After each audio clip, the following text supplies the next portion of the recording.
হ্যাঁ, অ্যাকচুয়ালি গত 24 তারিখ আমাদের আগরতলা জিআরপি থানাতে যে একটা অস্ত্র নিয়ে যে ধরা পড়েছিল এবং এটা আমাদের থানাতে একটা মামলা হয়েছিল।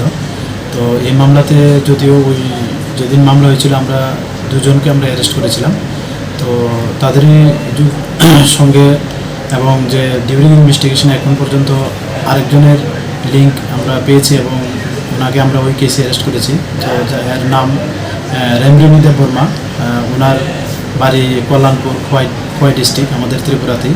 তো আজকে ওনাকে আমাদের মহামান্য আদালতে প্রেরণ করা হয়েছে পুলিশ রিমান্ডে, 3 দিনের পুলিশ রিমান্ডে। কোন জায়গা থেকে ধরা হয়েছিল? অ্যাকচুয়ালি প্রিভিয়াস যিনি অ্যারেস্ট হয়েছেন উনিও পুলিশ রিমান্ডে ছিলেন আমাদের জিআরপি থানাতে।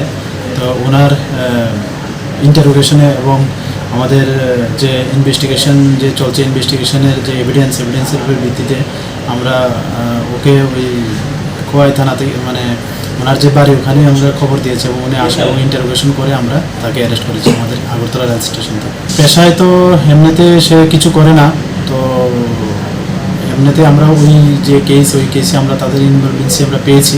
তো ওই ইনভলভেন্সি পাওয়াতেই আমরা তাকে এই কেস কানেকশনে গ্রেপ্তার করা হয়েছে।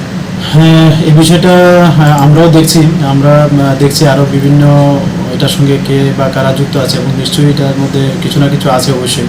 এবং ব্যবসা সংক্রান্ত ব্যাপারটা আমরা দেখছি এটার সঙ্গে, মানে এটার উৎপত্তিস্থল কোথায় এবং এটা কোথায় নিয়ে যাওয়া হচ্ছিল বা আরও এরকম কোনো অ্যাসাইনমেন্ট আছে কিনা এই বিষয়টা আমরা দেখছি।